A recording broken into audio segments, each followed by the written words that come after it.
Welcome to my new video. मेरा नाम प्रतीक खत्री है। जैसा कि आपको पता है कि मैं फ्री लेक्चर्स देता हूँ 12th के कॉमर्स के।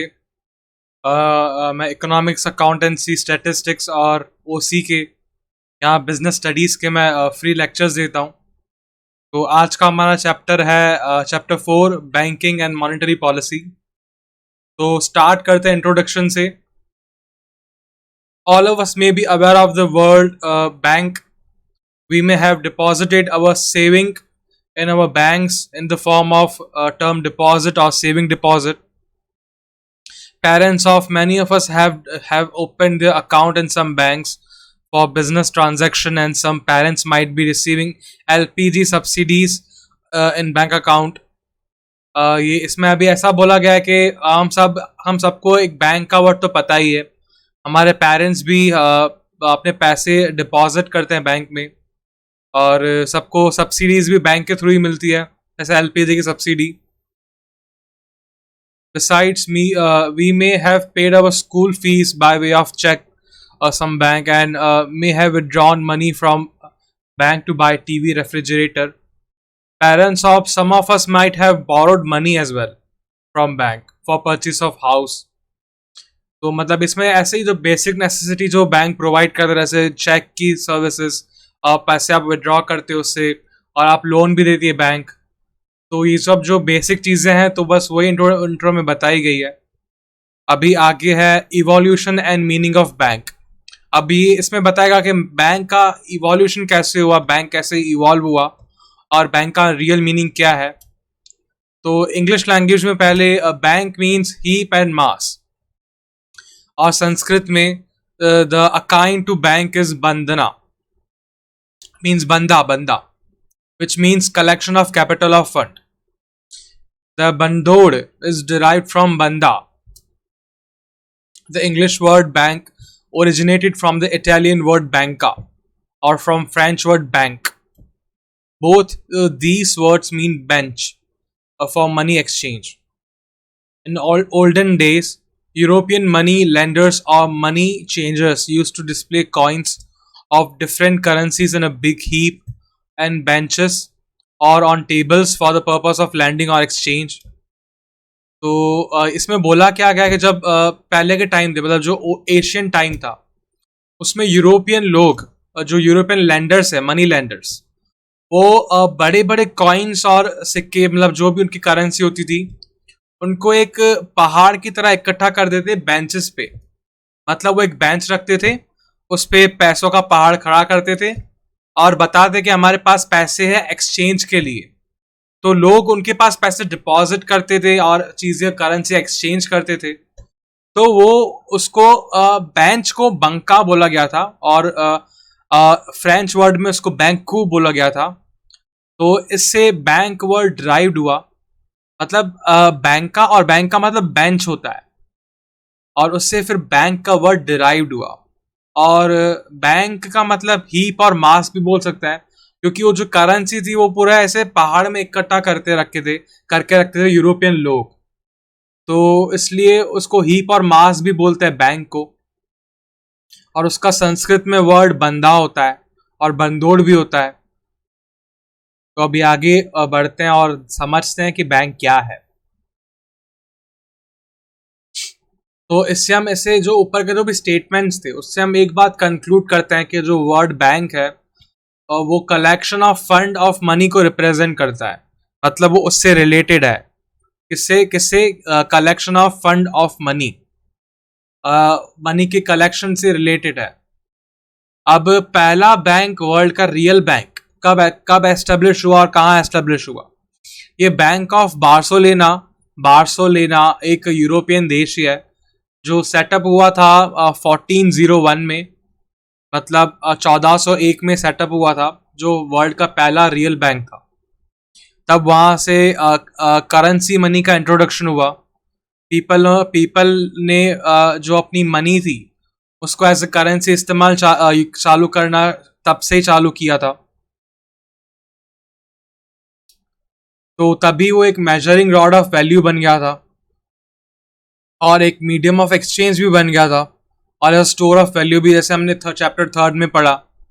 और as a standard of deferred payment भी उसको हम बोल सकते हैं। तो आगे ऐसे कुछ और फनी मनी के फंक्शंस इवॉल्व हुए, और ऐसे एक मनी की जो वैल्यू होती है उसको मेंटेन करने की नीड भी आ गई। तो ऐसे ही in short an economic system depend on money. There arose the need of institutional arrangement for safety of money, transfer of money, and maintaining the money of value, and role of such institution played in bank. अब ऐसे कुछ institution भी उसके अंदर involve हुए money के transfer में, exchange में, और वैसे ही मनी का इवोल्यूशन हुआ। तो ये जो भी हुआ था, जो जैसे मैंने बताया कि यूरोपियंस लोग बैंक पे अपनी बेंच पे, जिसको यहाँ पे बंका और बैंक बोला गया फ्रेंच और इटालियन भाषा में, तो बेंच बेंच पे पैसों का ढेर रखते थे, पहाड़ रखते थे छोटा सा, और उसको उससे लोग अपना जो पैसा है एक्सचेंज करते थे उन लैंडर से, और वो एज अ बोल सकते हैं कि करेंसी एक्सचेंज का वो एक पॉइंट था। तो उससे वो बेंच पे रखते थे, तो बेंच का वर्ड उससे डिराइव हुआ बंका, और फिर उसका नाम बैंक पड़ गया। और उसके बाद पहली वर्ल्ड की बैंक सेटअप हुई, वो बैंक ऑफ बार्सिलोना थी स्पेन में, 1401 में सेटअप हुई थी वो। तभी से करेंसी मनी का इंट्रोडक्शन हुआ, और लोगों ने वो मनी यूज़ करना स्टार्ट किया, और उन्होंने as a measure of value start किया, और उन्होंने as a medium of exchange भी स्टार्ट किया। मनी को उन्होंने एक्सेप्ट करना चालू किया, और ऐसे मनी का हुआ इवोल्यूशन इवोल्यूशन। अभी आती है मीनिंग ऑफ बैंक। बैंक का मतलब क्या है?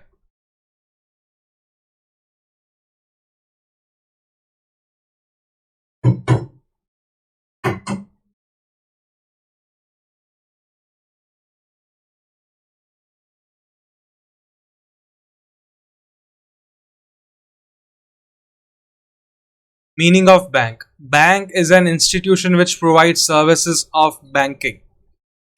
अब इसमें एक बहुत सिंपल मीनिंग बताया गया कि बैंक क्या है। बैंक वो है जो बैंक की सर्विस प्रोवाइड करता है, बैंकिंग सर्विस प्रोवाइड करता है। पर अभी आगे इसका बहुत वाइडर मीनिंग भी दिया है। Bank is an institution authorise to collect people's saving deposit with the purpose of lending those under the condition of returning the same when depositors demand. अब इसने कहा क्या है कि मनी एक ऐसा बैंक एक ऐसा इंस्टीट्यूशन है, बैंक एक ऐसा इंस्टीट्यूशन है जो लोगों के जो डिपॉजिट्स है, सेविंग्स है, वो कलेक्ट करता है लैंडिंग पर्पस के लिए, मतलब लोगों को फिर से लैंड करने के लिए एज अ लोन।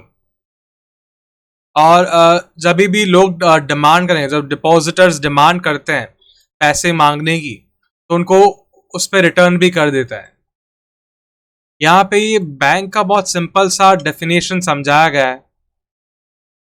और अभी आगे आता है, a bank is a commercialised organisation, function of profit which accepts people saving.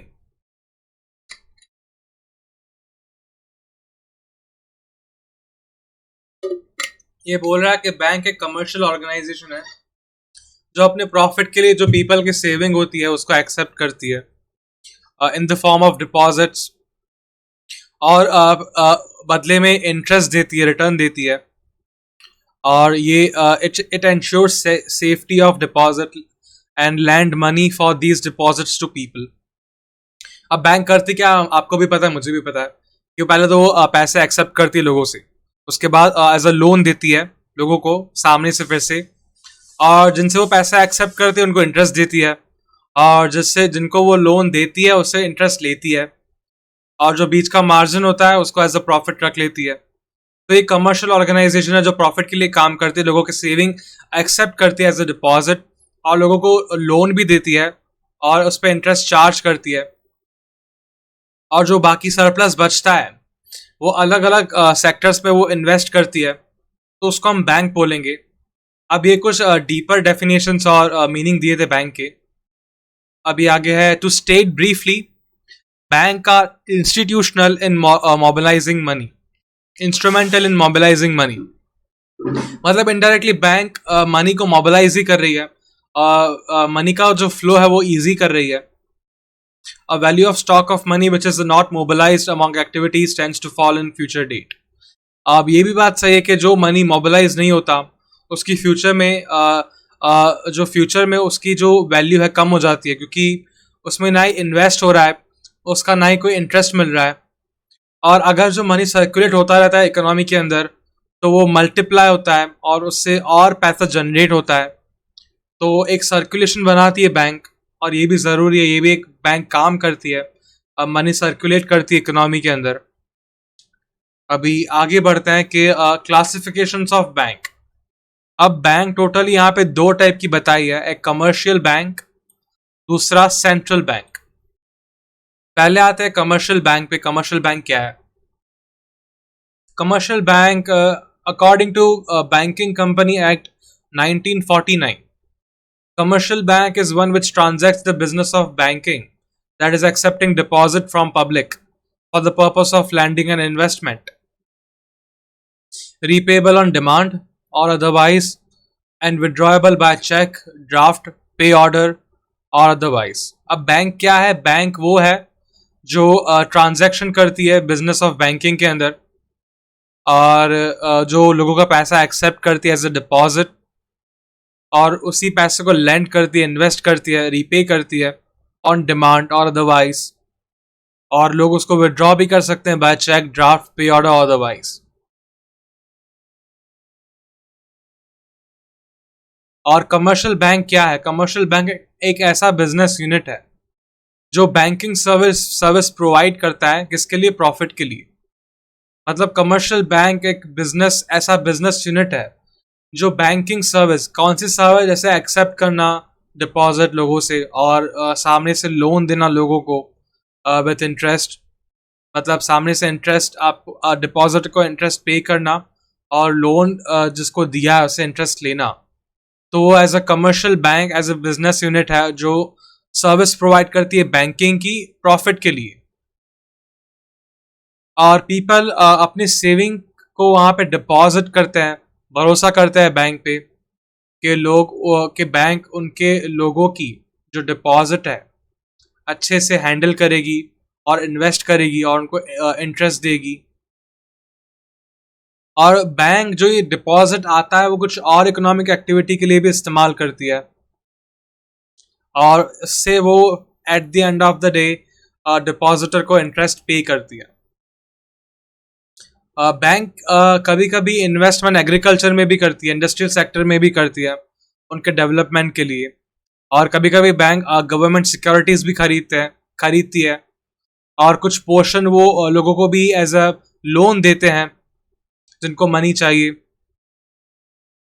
और इन सब से वो जो मार्जिन होता है, जैसे डिपॉजिटर को इंटरेस्ट पे करना और जिसको पैसा दिया है उससे इंटरेस्ट लेना, उसके बीच में जो मार्जिन होता है वो कंपनी का प्रॉफिट होता है।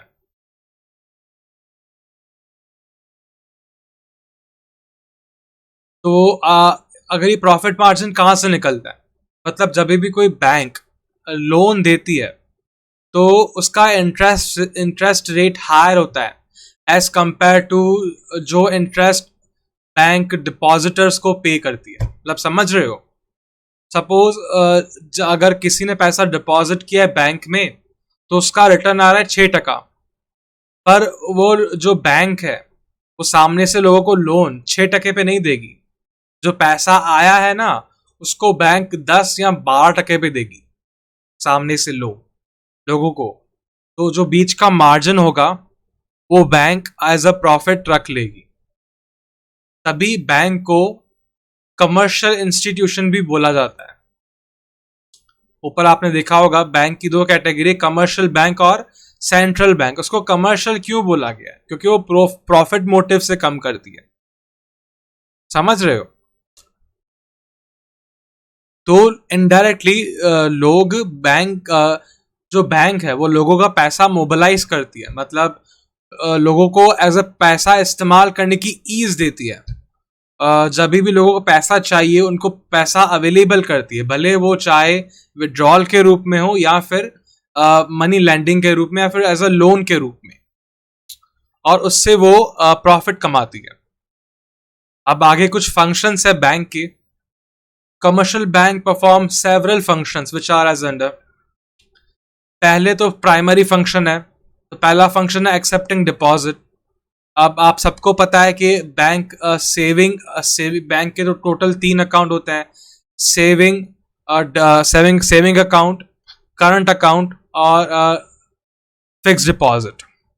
तो यहाँ पे लोग ये जो तीनों डिपॉजिट है वो एक्सेप्ट करती है बैंक, और उसके बदले इंटरेस्ट देती है सेविंग अकाउंट पे और फिक्स्ड अकाउंट पे. करंट अकाउंट तो बिजनेसमैन इस्तेमाल करता है क्योंकि उसमें एक ट्रांजैक्शन की कोई लिमिट होती नहीं है, मतलब लिमिट बहुत ही ज़्यादा होती है, अगर होगी भी तो बहुत ज़्यादा होती है. तो उस पर करंट पे तो आप इजीली कोई भी ट्रांजैक्शन कर सकते हो, इसलिए उस पर इंटरेस्ट नहीं मिलता. बाकी सेविंग पे और फिक्स्ड डिपॉजिट पे तो इंटरेस्ट मिलता है. तो अभी इस पे पढ़ते हैं इसमें लिखा क्या है. A bank accepts money for people savers in the form of deposits. It gives safety to deposit for its customers by acting as a custodian of funds. In a way, people lend their money to bank for which a bank give them interest. इसमें यही बात बोली है कि जो bank है वो लोगों का डिपॉजिट एक्सेप्ट करती है और बदले में उनको इंटरेस्ट पे करती है. अब आगे आता है करंट अकाउंट. अब ये जो है ना, ये थ्री टाइप है डिपॉजिट की. डिपॉजिट के टोटल 3 टाइप है. पहला करंट अकाउंट डिपॉजिट, दूसरा सेविंग अकाउंट डिपॉजिट,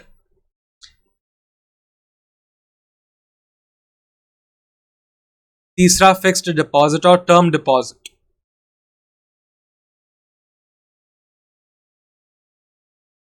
अब पहले पे आते हैं current account deposit.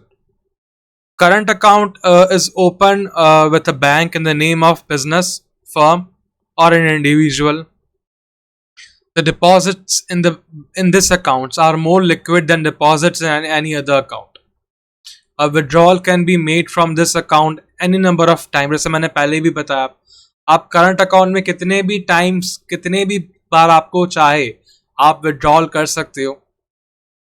The customer of this accounts are given a checkbook but do not get interest on current account. इस पे इंटरेस्ट नहीं मिलता. On the ordinary, certain times banks may deposit impose some kind of service charges on this account. ये बात भी सही है, मतलब बैंक इस पे कुछ सर्विस चार्ज भी इम्पोज करती है करंट अकाउंट पे.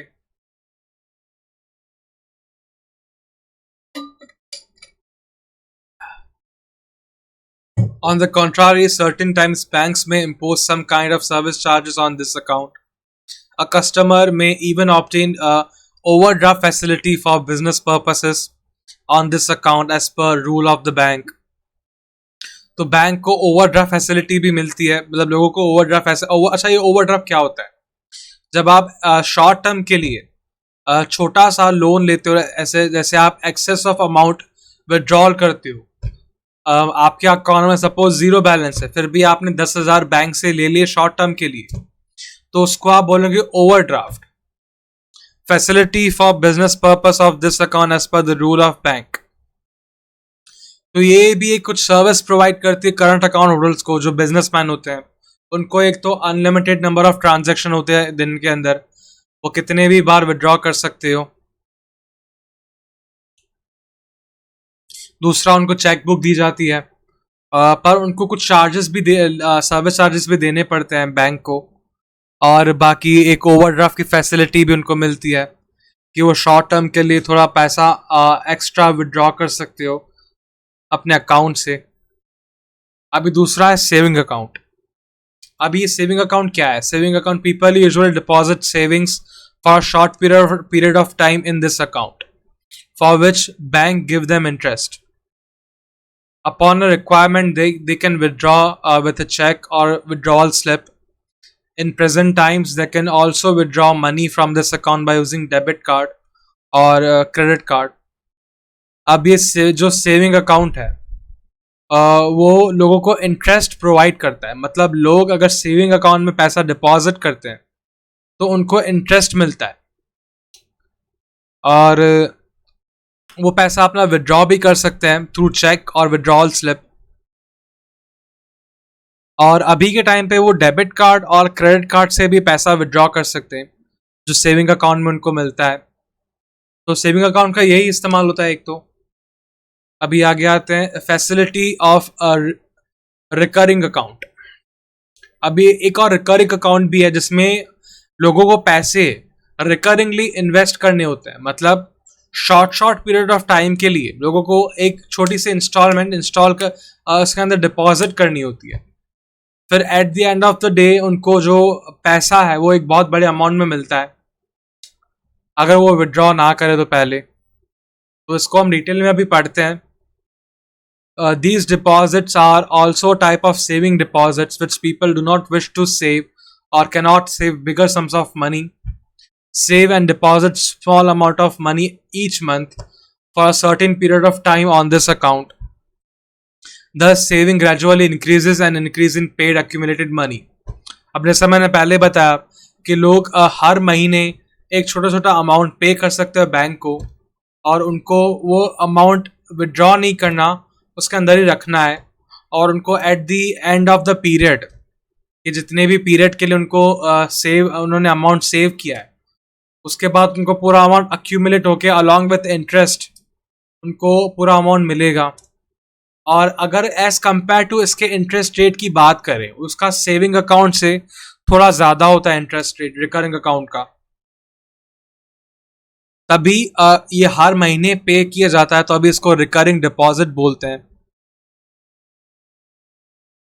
और अगर कोई पर्सन कोई डिपॉजिट एक महीने का स्किप करता है तो उसको पेनल्टी भी पे करनी पड़ती है, और वो थोड़ा इंटरेस्ट लॉस भी कर देता है। तो रिकरिंग अकाउंट में ये एक बैकलैश है कि आप एक भी महीना पेमेंट मिस नहीं कर सकते। अभी उसके बाद आता है फिक्स्ड और लॉन्ग टर्म डिपॉजिट। अब ये जो डिपॉजिट्स है वो फिक्स्ड नेचर के हैं, मतलब लोग एक बार रखते हैं और लंबे टाइम तक उसके अंदर रख ही देते हैं, और उस पर इंटरेस्ट काफ़ी हाई आता है। These deposits are for a fixed period of time, and usually people who want to deposit money for a long period of time choose such deposits.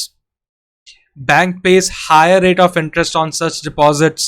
Among all these type of deposits, customers get overdraft facility on such deposits. इसमें बोला क्या है कि लोग इसमें long time के लिए पैसा इन्वेस्ट करते हैं, और इसमें जो रेट ऑफ इंटरेस्ट है सबसे ज़्यादा इसी पे ही मिलता है। और कस्टमर एक ओवरड्राफ्ट फैसिलिटी भी उनको मिलती है कि वो लिमिट से ज़्यादा पैसा चाहे तो एटीएम से या फिर बैंक से विड्रॉ कर सकते हैं। तो टोटल यहाँ पे 3 अकाउंट थे। एक था करंट अकाउंट डिपॉजिट, दूसरा सेविंग अकाउंट डिपॉजिट, और तीसरा था fixed and long term deposit. अब आगे कुछ और फंक्शन आते हैं बैंक के। दूसरा फंक्शन है providing credit facility. When individual और business require money for personal और investment purpose, they borrow money from bank and bank provide credit by charging interest rate. अब इसमें कहा गया है कि अगर किसी पर्सन को या किसी आदमी को अगर पैसे चाहिए तो वो बैंक से बोरो कर सकता है, या फिर अगर किसी को इन्वेस्ट करना है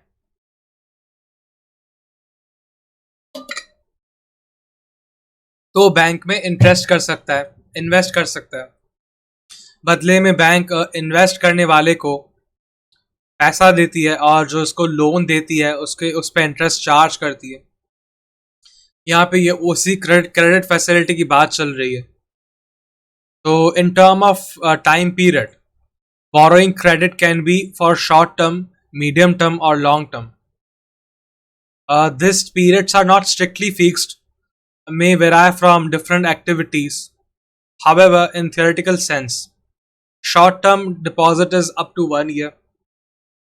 Medium term deposit is from 1st year to 5 year, और long term period is between 5 year to 15 years. तो टोटल यहाँ पे लोन की बात हुई है, जिसको बैंक लोन प्रोवाइड करती है उससे वो इंटरेस्ट चार्ज करती है। लोन भी 3 तरह के होते हैं, शॉर्ट टर्म, लॉन्ग टर्म और medium term. Short term loan होता है 1 साल तक, मीडियम टर्म लोन होता है 1 से 5 साल तक, और लॉन्ग टर्म लोन होता है 5 से 15 साल तक। तो इसी से बैंक इसी तरह लोन प्रोवाइड करती है।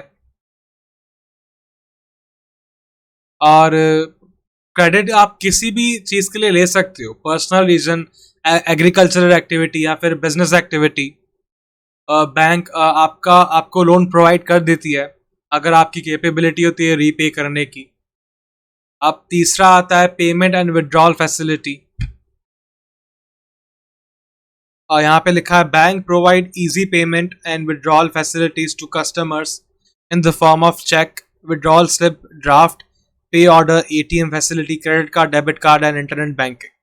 क्या क्या रहा है कि बैंक अपने कस्टमर को इजीली सर्विस प्रोवाइड करती है विड्रॉल ऑफ मनी की through bank, through withdrawal slip, through cheque और through drafts, pay order, ATM, credit card, debit card, internet banking.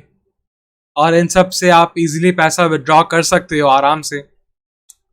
आगे कुछ अभी क्रेडिट क्रिएशन की भी अभी ये थोड़ा कॉम्प्लिकेटेड आ रहा है पार्ट, यहाँ पे थोड़ा अटेंशन रखना। Bank undertake activities of credit creation to ensure that the supply of money in the economy fulfils the demand for money. अब बैंक करती क्या है, एक क्रेडिट क्रिएशन की एक्टिविटी है वो परफॉर्म करती है जिससे इकोनॉमी में जो मनी है वो सर्कुलेट होता रहे और मनी की सप्लाई बनी रहे।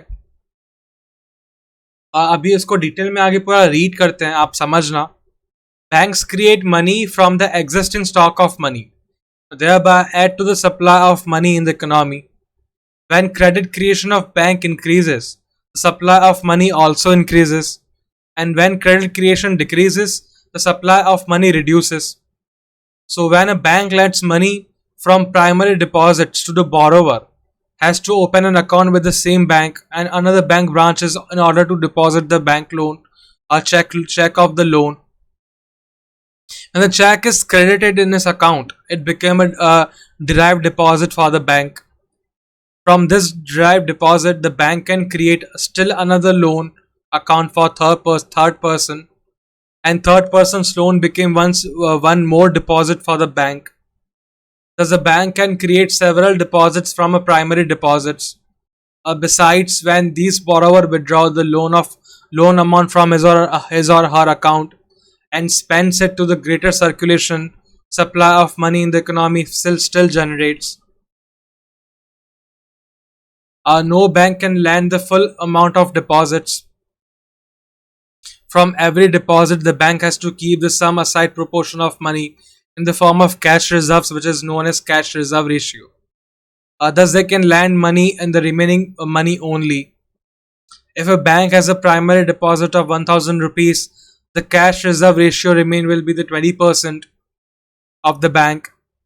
तो मतलब यहाँ पे करेगी क्या, जो बैंक अगर लोन देगी, जो डिपॉजिट पड़े है बैंक के पास, उसका 20% मतलब कुछ percent of proportion of money अपने पास रख लेगी. In other words, primary deposits of 1000 can create supply of 5000 and it can be said that the new credit of 4000 is generated.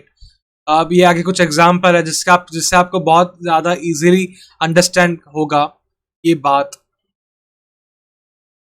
अब पहला क्या है कि बैंक ए उसने 1000 डिपॉजिट्स उसके पास है और उसको 20% रिजर्व रखना है, तो 200 रुपये अपने पास रखेगी और 800 रुपये लोन देगी.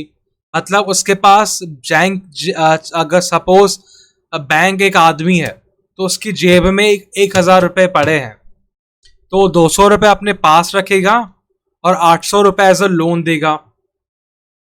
अब 800 रुपये उसने एज अ चेक के रूप में दिए. यहाँ पे ऊपर कहा है कि वो चेक के थ्रू उसको अमाउंट दे देंगे, तो अमाउंट चेक के थ्रू या फिर उसके अकाउंट में क्रेडिट हो गया, तो ऐसे उसके थ्रू उसको 800 रुपये किसको मिले गए, जिसको लोन चाहिए.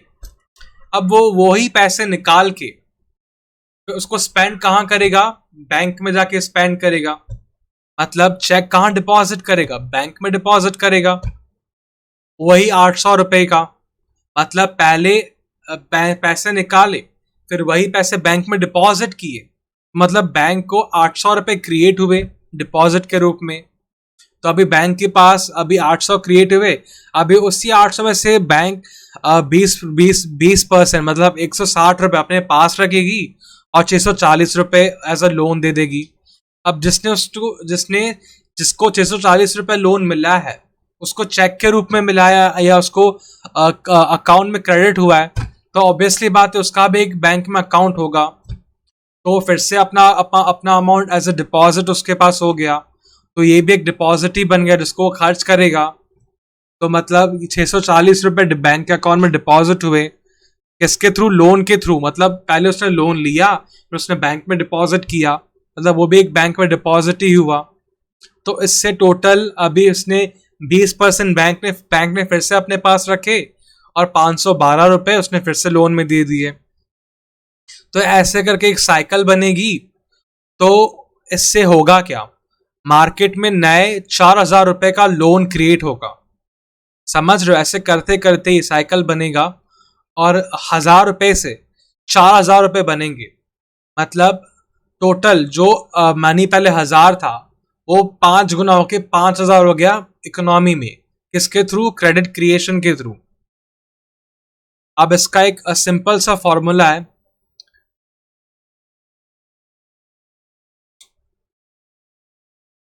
इससे आप समझ सकते हो।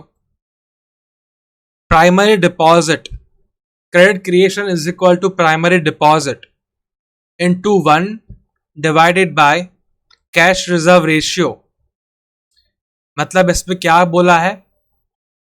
सपोज यहाँ पे प्राइमरी डिपॉजिट 1,000 है, तो 1,000 इंटू 1 डिवाइडेड बाई 20%, तो उससे निकलेगा reserve,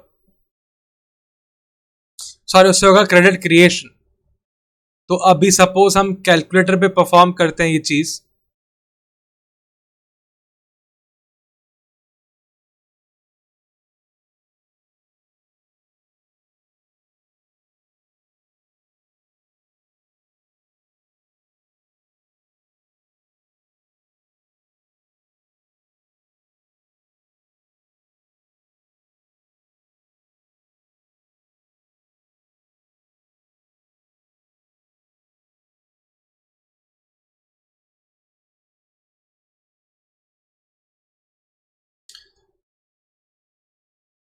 one thousand into 1 divided by 20% दिया है 5,000 रुपए। मतलब ये एक फॉर्मूला है जो निकालती है कि कितना क्रेडिट क्रिएट हुआ बैंक में। समझ रहे हो? तो अगर आपको टोटल क्रेडिट क्रिएशन जानना है, तो आपको पहले तो जो आपके पास डिपॉजिट पड़ा है उसको 1 से मल्टीप्लाई करो, और डिवाइडेड बाय जो रिजर्व रेशियो है उसे डिवाइड कर दो। तो उससे आपको total creation of credit direct amount आपको पता चल जाएगा।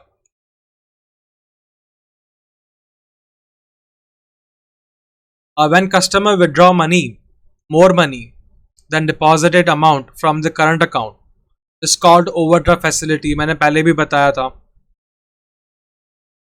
कि अगर आपके पास अकाउंट में जितना पैसा है उससे आप ज्यादा अमाउंट विड्रॉ करते हो, तो जो एक्सेस अमाउंट है उसको हम बोलेंगे ओवरड्राफ्ट। मतलब आपने आपको बैंक ने छोटे टर्म के लिए उधार दिया, पैसे उधार दिए। तो ऐसे ही करके जो क्रेडिट क्रिएशन की चेन होती है वो बनती है। अब आगे आता है inter banking transaction. Bank provide short term and long term credit to one of the other customer from time to time. मतलब बैंक एक दूसरे को ही लोन प्रोवाइड करती है, शॉर्ट टर्म के लिए, लॉन्ग टर्म के लिए। Short term credit is provided by one bank to another through central bank and is called call money. अगर कोई भी शॉर्ट टर्म के लिए इंटरेस्ट जा रहा है, शॉर्ट टर्म के लिए कोई भी लोन जा रहा है एक बैंक से दूसरे बैंक को, तो उसको हम बोलेंगे कॉल मनी। और जिस रेट पे उसका इंटरेस्ट पे किया जाता है उसको हम बोलेंगे कॉल मनी रेट।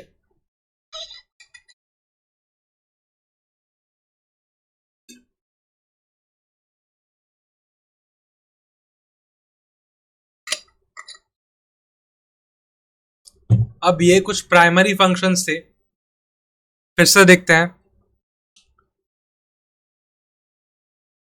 पहला फंक्शन क्या है? एक्सेप्टिंग डिपॉजिट्स, प्राइमरी फंक्शन में पहला। और डिपॉजिट कितने तरह के थे? 3 तरह के थे, current account deposit, saving account deposit और फिक्स्ड डिपॉजिट। दूसरा फंक्शन था क्रेडिट क्रिएशन। तीसरा फंक्शन था पेमेंट एंड विड्रॉल फैसिलिटीज।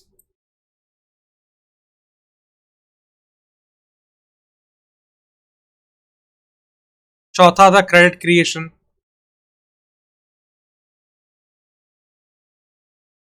पांचवा था इंटर बैंकिंग डिपॉजिट्स।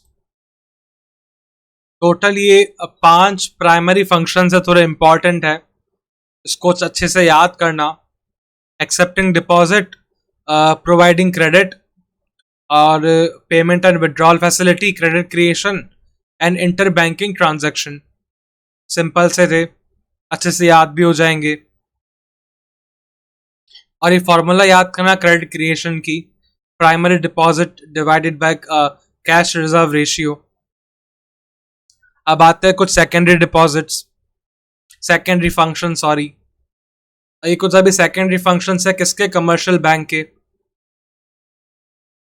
पहला आता है agency and utility services. A bank provide various type of utility and agency banking facility to customers. For example, bank can act as a meditating agent by providing a letter of credit to exporter on behalf of the importer. अब bank होती क्या है? Bank एक agent बन जाती है customer की, या फिर एज ए एजेंसी काम करती है, ऐसे यूटिलिटी सर्विसेज प्रोवाइड करती है। किसको? एक्सपोर्टर को या इम्पोर्टर को। अब होता क्या है कि कई सारे जो कस्टमर्स, जैसे कई सारे जो एजेंट होते हैं, कोई बिजनेस होता है, तो उसमें बैंक एज ए एजेंट बन जाती है, उस बिजनेस का एजेंट बन जाती है, और कस्टमर को गारंटी देती है कि अगर इसने माल सप्लाई नहीं किया, या फिर कस्टमर से गारंटी दिलवाती है, अगर कस्टमर ने पेमेंट नहीं किया तो मैं ही पेमेंट कर दूंगी। तो bank as a underwriter service भी प्रोवाइड करती है अलग अलग बिजनेसेस को, बीच में एजेंट बनती है। मतलब बिजनेस को भी एक श्योरिटी होती है कि मेरा माल बिकेगा, और कस्टमर को भी होता है कि मुझे अच्छा माल मिलेगा, और बिजनेस को श्योरिटी होती है कि मुझे पेमेंट मिलेगी, क्योंकि अगर कस्टमर पे नहीं करता तो एज ए एजेंट बैंक ही पे कर देती है। तो उसको बोलते हैं अंडरराइटर, बदले में बैंक कमीशन भी लेती है, और अलग अलग फैसिलिटी भी प्रोवाइड करती है अपने कस्टमर्स को। ऐसे टैक्स चालान खुद ही पे करती है बैंक, और सेफ डिपॉजिट वॉल प्रोवाइड करती है rent on a rental basis, किसको? कस्टमर को। तो सेफली अपनी जो ज्वेलरी होती है, डॉक्यूमेंट होते हैं, अच्छे से सेव कर पाएंगे वो। और कुछ माइक्रो फैसिलिटीज भी प्रोवाइड करती है स्मॉल बिजनेसेस को, और उनके डेवलपमेंट के लिए, और उनकी कम्युनिटी के डेवलपमेंट के लिए। When some payments are to be made with full proof security, banks provide services to payer by issuing draft or pay order. ऐसे ही कुछ एजेंसी की सर्विसेज, डायरेक्ट टैक्स चालान पे करने की सर्विसेज, और सेफ डिपॉजिट वॉल्ट प्रोवाइड करने की services, और छोटे बिजनेस को फाइनेंस करने की सर्विसेज बैंक प्रोवाइड करती है। और इससे ही हम बोलेंगे एजेंसी और यूटिलिटी सर्विसेज। दूसरा आता है provide various facilities with changing time. अब बैंकिंग का इवोल्यूशन हो रहा है, बैंक का कॉन्सेप्ट और एक्सपांड हो रहा है, डाइवर्सिफाई हो रहा है, उसके फंक्शन भी एक्सपांड हो रहा है, डाइवर्सिफाई हो रहे हैं। तो प्रेजेंट टाइम पे बहुत सारे इलेक्ट्रॉनिक ट्रांसफर भी अवेलेबल हैं अलग अलग, जैसे पेटीएम है, जीपे है, एक अकाउंट से दूसरे अकाउंट में बिना किसी कैश और चेक के, ऐसे एनईएफटी है, नेशनल इलेक्ट्रॉनिक फंड ट्रांसफर, या real time growth settlement, RTGS and NEFT. और ये दोनों पॉसिबल है किसके थ्रू? कोर बैंकिंग के through, centralised online real time exchange के थ्रू। और कस्टमर्स को अलग अलग डिटेल्स भी मिलती हैं उनके अकाउंट की और उनके पेमेंट की।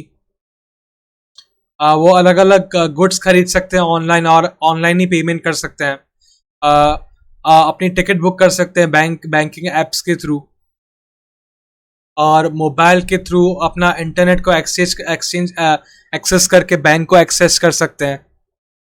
मोबाइल बैंकिंग ऐप इस्तेमाल करके अलग अलग बैंकिंग की पेमेंट्स और विड्रॉल कर सकते हैं और अलग अलग इन्वेस्टमेंट भी कर सकते हैं वो, और अपना डीमैट अकाउंट भी खुला सकते हैं ऑनलाइन ही बैंक के थ्रू। मतलब डीमटेरियलाइज्ड अकाउंट जो स्टॉक के लिए खुलाना पड़ता है, जिसमें शेयर्स एंड डिबेंचर्स और बॉन्ड्स की डीलिंग होती है इलेक्ट्रॉनिक फॉर्म में।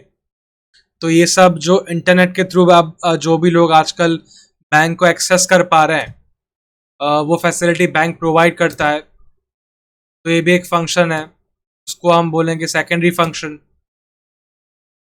Primary various facilities which charge changing time. अभी आता है टोटल, अभी यहाँ पे 2 फंक्शन थे सेकेंडरी फंक्शन। पहला एजेंसी एंड यूटिलिटी सर्विसेज, दूसरा provide various facilities with changing time. अब आता है presence of commercial bank in India. Commercial banks in India operate in the public as well as private sector.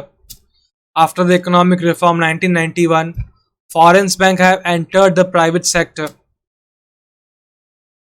और commercial bank दोनों में है, public में है, प्राइवेट सेक्टर में भी है। और जो 1999 में जो अलग अलग रिफॉर्म्स आए थे, एलपीजी, लिक्विडाइजेशन, प्राइवेटाइजेशन और ग्लोबलाइजेशन, उससे कई सारी फॉरेन बैंक्स भी एज अ प्राइवेट बैंक, और बहुत सारे फाइनेंशियल कंपनीज भी आई, जैसे अनऑर्गेनाइज्ड और ऑर्गेनाइज सेक्टर्स में, मार्केट्स में। और कुछ अभी एग्जिस्टेंस भी कोऑपरेटिव बैंक्स अभी भी है।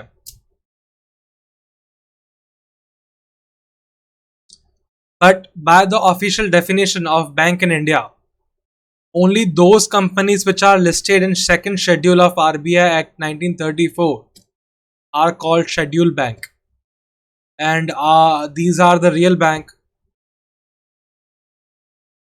और जो रिजर्व बैंक ऑफ इंडिया के रूल्स इन बैंक पे अप्लाई होते हैं, मतलब जो भी बैंक सेकंड शेड्यूल में आती है reserve bank of India act के अंदर, उसको हम शेड्यूल बैंक बोलते हैं और रियल बैंक बोलते हैं। अब शेड्यूल बैंक भी 2 तरह की है, कमर्शियल बैंक और कोऑपरेटिव बैंक। कमर्शियल बैंक में भी सब डिविजन बहुत है, public sector commercial bank, private sector commercial bank, foreign banks working in India, regional rural bank. अब ये जो क्लासिफिकेशन है, याद रखना बहुत इंपॉर्टेंट है शेड्यूल बैंक का। टोटल कितने टाइप की बैंक है? 2 टाइप की बैंक है शेड्यूल बैंक में, commercial bank and cooperative bank. उसमें से आता है public sector commercial bank, private sector commercial bank, foreign bank working in India, और रीजनल रूरल बैंक्स है कमर्शियल बैंक का सब डिविजन। अब ये पूरा याद रखना, ये इंपॉर्टेंट है थोड़ा। अभी आता है आगे सेंट्रल बैंक।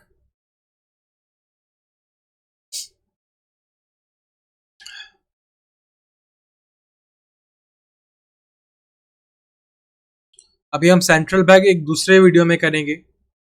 अगर आपको मेरा आज का वीडियो पसंद आया हो तो प्लीज़ लाइक करना, मेरे इस वीडियो को शेयर करना अपने फ्रेंड्स को, और मुझे कमेंट में बताना कि आपको क्या क्या चीज़ें अच्छी लगी और वीडियो में क्या मैं नई चीज़ें कर सकता हूँ, कौन सी चीज़ें मैं अच्छे से कर सकता हूँ और कौन सी मैंने गलतियाँ की वीडियो में, मुझे प्लीज़ कमेंट करके बताना। और प्लीज़ अभी भी सब्सक्राइब करो और बेल आइकन ऑन कर दो, लाइक करो, और अभी मिलते हैं अगले वीडियो में। Bye bye, take care.